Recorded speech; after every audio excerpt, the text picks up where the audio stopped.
Café cargado, frontera robusta. Lunes 28 de julio de 2025, 1:17 p.m.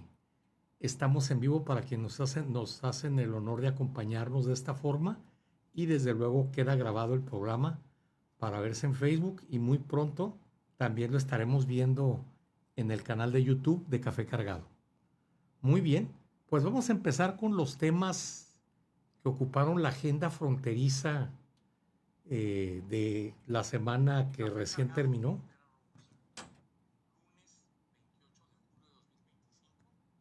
Una disculpa, me metí en mi propia liga. Eh, Les decía que en la semana que recién terminó, pues usualmente dividimos la temática en tres temas y los vamos rotando según su orden de importancia. Los tres temas son economía, migración y seguridad.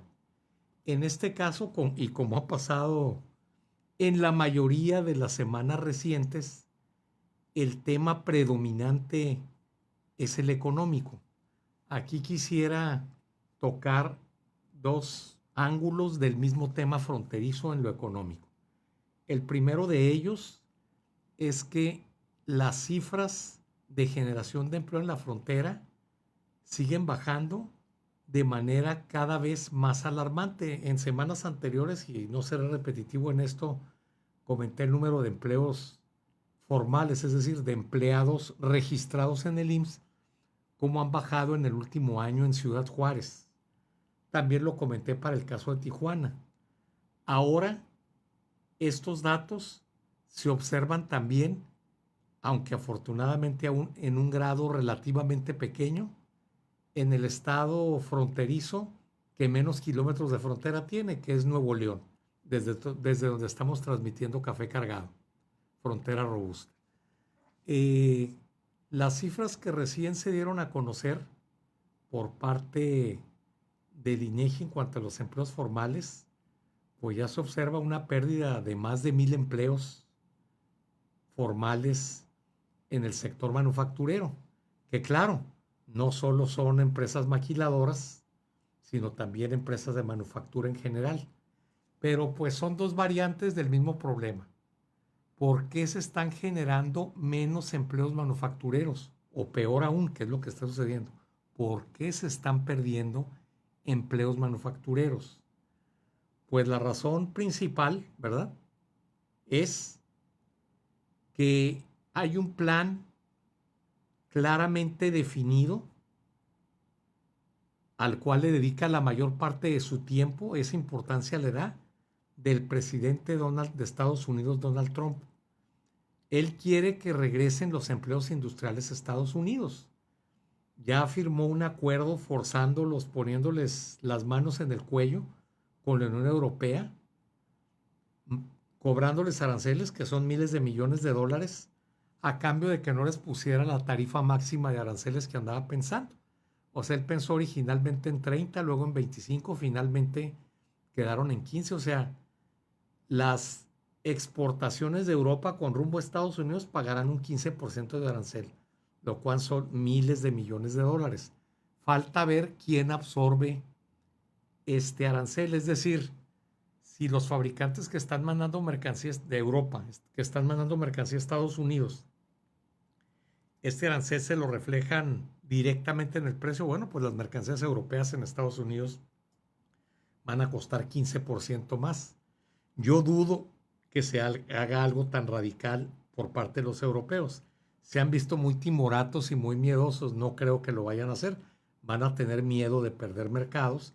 Entonces, cuando menos una parte de este arancel lo van a absorber ellos, es decir, le van a pegar a sus ganancias en esas exportaciones. Entonces, a lo mejor las manufacturas o bueno, las exportaciones hacia Estados Unidos por parte de la Unión Europea, pues van a andar subiendo de precio al consumidor final un 7% y no el 15% del arancel. El otro 8% pues se lo van a reducir a sus ganancias los productores europeos. ¿Para qué? Para no perder ese mercado. De aquí tenemos que aprender mucho de esto que pasó con la Unión Europea. A nosotros nos tiene puesto el mismo ultimátum que se vence al final de esta semana.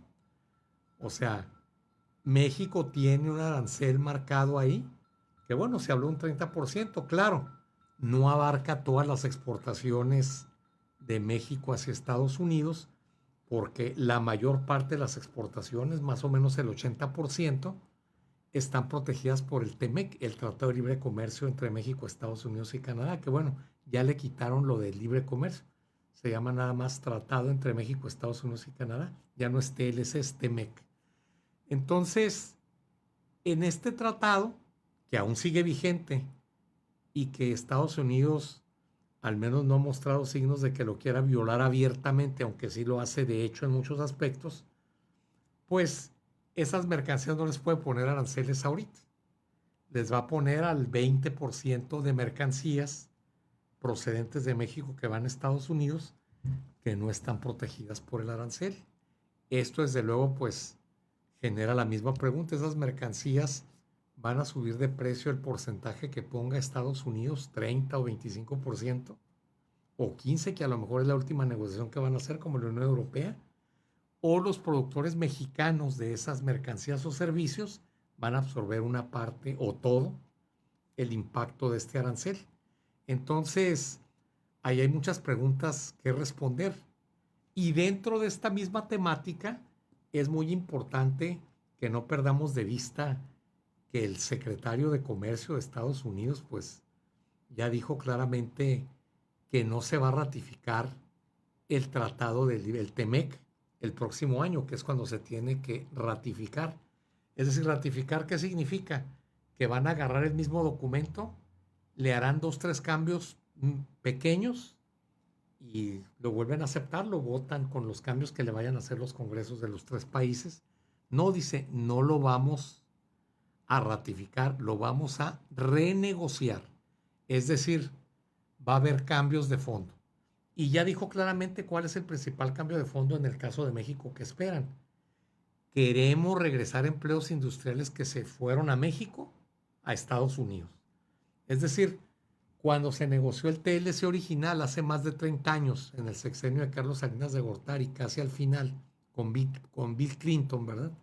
Allá por 1993, pues el sentido de ese tratado era sacar empresas americanas industriales, que allá pues los salarios son muy altos y que estaban perdiendo competitividad por los salarios tan altos, y esos empleos traérselos a México donde los salarios pues son de miseria y siguen siéndolo, aunque han mejorado significativamente, sobre todo el salario mínimo.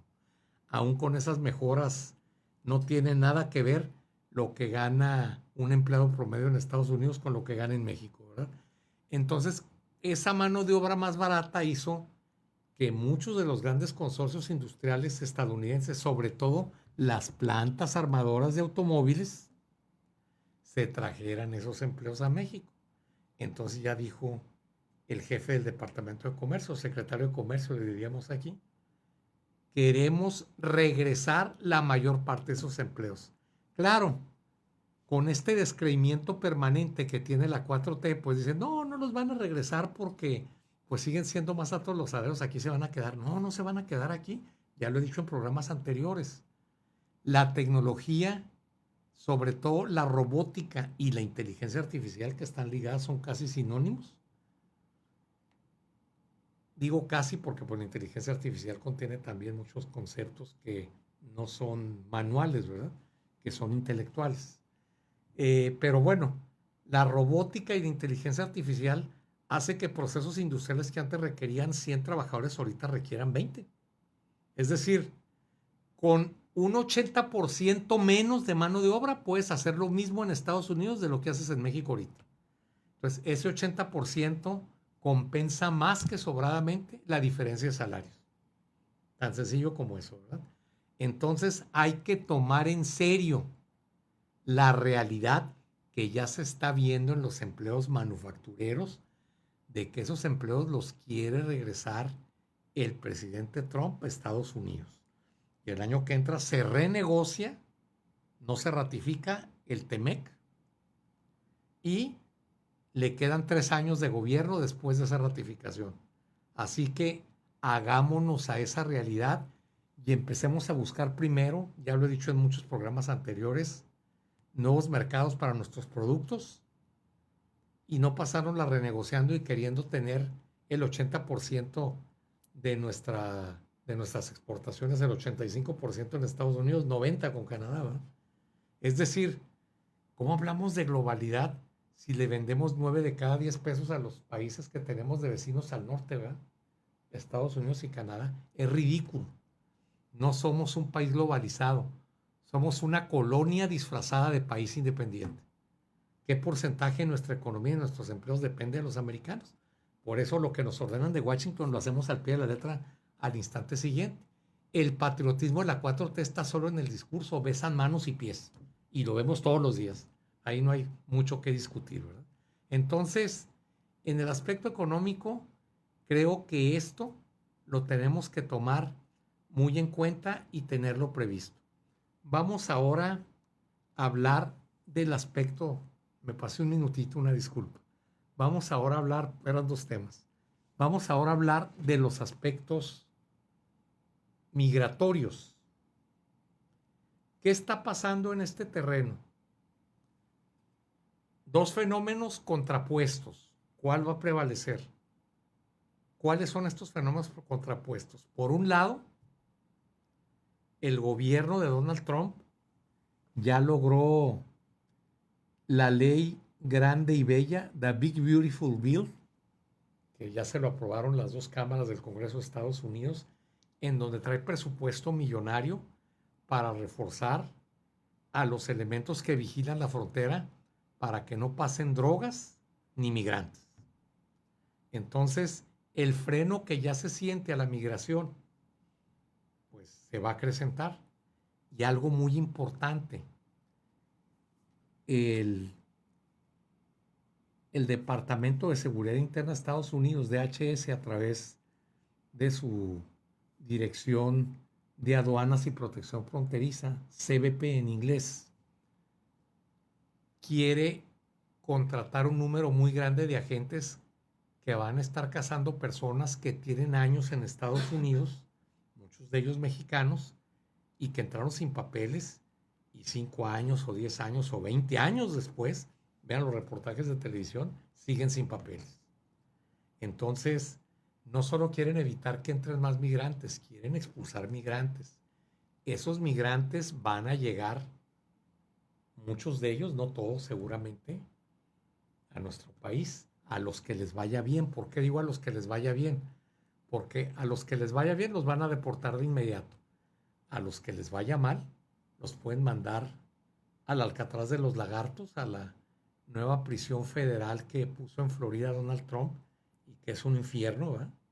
O bien a El Salvador, a Sudán del Sur o a otros países con los que ha firmado convenios Donald Trump para que les esté ahí pues manteniendo prisioneros a criminales inmigrantes.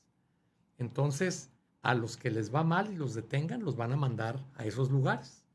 Recuerden que hace muy poco se dio el caso de una familia de dos hermanos, que pues los dos, uno tenía su visa de turista vencida y el otro pues estaba esperando sacar ya una visa de migrante casándose con una mujer estadounidense.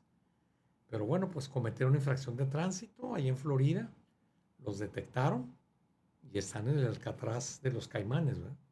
O de los Lagartos, allí en Florida. Entonces, a los que les vaya mal se van a ir a ese Alcatraz de los Lagartos o más lejos, ¿verdad? El Salvador, a África o inclusive a Asia. A los que les vaya bien los van a deportar de inmediato. Yo pensaría que a la mayoría los van a deportar de inmediato porque aunque el presupuesto para combatir la inmigración indocumentada creció mucho, no sería suficiente para tener una cantidad de dormitorios y cárceles para el montón de migrantes que pueden detener. México ya debe de estar listo para recibir estos migrantes. He oído ocurrencias mañaneras, ¿verdad? Yo creo que se desvela mucho la presidente o la asesoran mal. Lo más probable es que la asesoran mal. O quizás son las dos cosas, ¿verdad? En donde dice, bueno, pues que los van a afiliar a programas del bienestar. Estas personas, los programas del bienestar, pues son menos que el salario mínimo, ¿verdad? Y estas personas que vienen deportadas pues ganaban en Estados Unidos 10 o 15 veces ese apoyo, ¿verdad? No les serviría para subsistir. Hay que conseguirles trabajo aquí, hay que capacitarlos, hay que ver de qué manera. O como lo dije en el programa anterior, hay que ver cuántos de ellos puede absorber Canadá, que a Canadá le hace falta mano de obra, ¿verdad? Entonces, hay que ponernos las pilas y buscar soluciones, no estar en discursos demagógicos. Estas personas, claro, algunos de ellos tienen ahorros y tienen propiedades con lo que han trabajado allá en Estados Unidos, pero por lo que se ha visto en algunos casos, pues no les dan tiempo ni siquiera pues de cambiar los apoderados de esas cuentas o ponerlas a nombre de algún hijo que ya haya nacido en Estados Unidos y que pueda seguir allá. Entonces vienen problemas legales para lo que, por cierto, no veo listo a las autoridades consulares mexicanas, que también se la pasan en rollos y en ocurrencias. Son muy pocos, sí los hay, pero son los menos, los cónsules que son diplomáticos de carrera y que saben qué hacer para resolver este tipo de cosas, ¿verdad? Eh, entonces, yo creo que hay que ponernos las pilas con muchas ganas en esto y ver de qué manera ayudamos a nuestros paisanos. No perdamos el tiempo tratando de que se queden allá. A los que manden para acá, pues cuando menos un año van a estar aquí. Y aquí voy a hablar, me quedan 3 minutos de este espacio de 10, de la parte contrapuesta. Hay industrias en Estados Unidos que por décadas han dependido de la mano de obra migrante indocumentada, o sea, empleos muy duros que quien tiene papeles, si tenía ese empleo y obtiene los papeles, inmediatamente deja ese empleo. ¿Por qué? Porque ya con papeles de Estados Unidos puede obtener empleos mejor pagados y menos duros. Entonces, hay industrias donde esos los que tienen los empleos muy pesados, que los únicos que los agarran son migrantes indocumentados. Ellos están presionando para que les dejen tener esos migrantes y ver alguna manera en que legalicen su situación. Ya ha cedido Trump, y qué bueno que lo ha hecho, en algunas industrias donde no hay de otra. Por ejemplo, en las Carolinas, que son estados donde desde hace 2 siglos se siembra tabaco, ¿verdad? Se siembra café, que son cultivos muy duros para la mano de obra y donde la mayoría de los que toman estos trabajos, que son muy mal pagados y muy pesados, pues son migrantes indocumentados. Ya andan viendo alguna forma de legalizar la situación de algunos de estos migrantes, tipo el programa Barcero. Ojo, les van a decir, te quedas tú, pero tu familia sí se regresa a México. Este permiso es solo para ti. Así era el programa Bracero. Los braceros enviaban remesas a sus familias en México, no se los llevaban. Es decir, los braceros, quienes los contrataban, les daban alojamiento nada más para ellos. Las familias se quedaban en México. Entonces, eso es el futuro. Esas familias pues van a estar recibiendo remesas, no les va a ir mal, van a tener buenas fuentes de ingresos y bueno, a esas familias se les puede meter también a los programas del bienestar. Entonces, esperemos que crezca esta tolerancia a trabajadores indocumentados que se legalicen en estas industrias donde o hacen el trabajo ellos o no lo hace nadie. Nadie que tenga papeles tome esos trabajos. Insisto en eso, es muy importante que esto se recuerde. Es de primera importancia. Bueno, vámonos al tercer y último tema que dio mucho de qué hablar también en esta semana que recién terminó, que terminó ayer, que es la seguridad.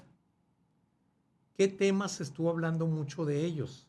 Bueno, pues todas estas negociaciones que están haciendo la familia Guzmán, el hijo de Julio César Chávez, etcétera, que bueno, a cambio de que les permitan retener propiedades y que no les den cadena perpetua, sino una condena, pues que es larga, pero que les permite salir vivos de la prisión y disfrutar lo que de manera criminal se hayan hecho, ¿verdad? Los Guzmán, ¿verdad? Son treintañeros los hijos del Chapo que está negociando, como lo es el hijo de Julio César Chávez, creo que él es cuarentañero, pero más o menos anda treinteando, ¿verdad?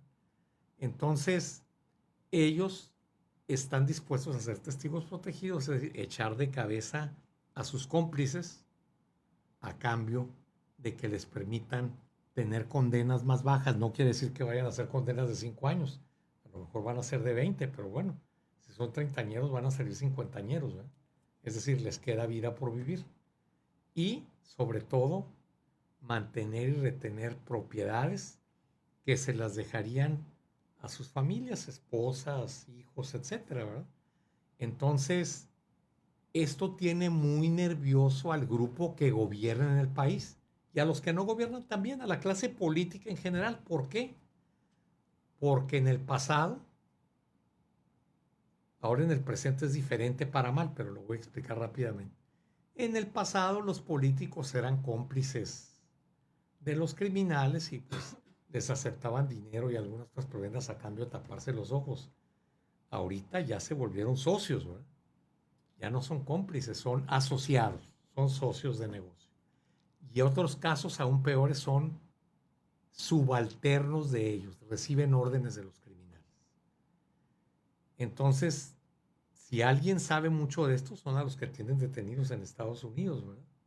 La lista que pueden soltar vale oro para los americanos. No es casualidad que ahora estos casos de escándalo de gastos de jeques árabes por parte de políticos que no podrían explicar con su salario las habitaciones de 50,000 pesos con los que se están quedando en hoteles en Europa y en Asia, ¿verdad? Eh, Eso pues no viene de ningún lado legítimo, pensaría yo que es difícil que lo puedan, hay que ver sus declaraciones de impuestos, a lo mejor algunos de ellos sí tienen negocios legítimos que les permiten hacer esos gastos, pero los que se vienen a mi cabeza han vivido de la política toda su vida. Entonces, esta gente que se les está cachando, ¿verdad? Haciendo estas giras. Algunos dicen que no se les está cachando, que es información de inteligencia del gobierno, que el gobierno se está deshaciendo de sus aliados más tóxicos, exhibiéndolos en redes sociales. Es posible, si es posible, ya se ha hecho eso antes aquí en México. Pero el punto es, esos gastos de lujo, esos dispendios, pues ocurrían antes en Las Vegas, en Nueva York, en Los Ángeles, en Estados Unidos. Ahora no, ocurren en Europa y en Asia. ¿Por qué será? Pues porque tienen miedo de que si llegan a Estados Unidos queriendo entrar, pues los sorprendan con un interrogatorio como le sucedió al exgobernador de Nuevo León, Rodrigo Medina. Finalmente lo dejaron entrar, pero lo interrogaron más de 2 horas o inclusive un arresto, ¿verdad? Entonces, pues mejor no van a Estados Unidos. Andan haciendo sus despilfarros. Es decir, sus despilfarros ahora son más caros porque pues hay que cruzar el océano, no el río Bravo, para ir a hacer esos despilfarros. Bueno, hemos llegado al final del programa. Les agradezco mucho su atención a quien me ve en vivo, a quienes me vean grabado, ya sea en Realpolitik en Facebook o en Café Cargado en YouTube. Les agradezco mucho su tiempo y su atención. Nos vemos la próxima semana. Muchas gracias.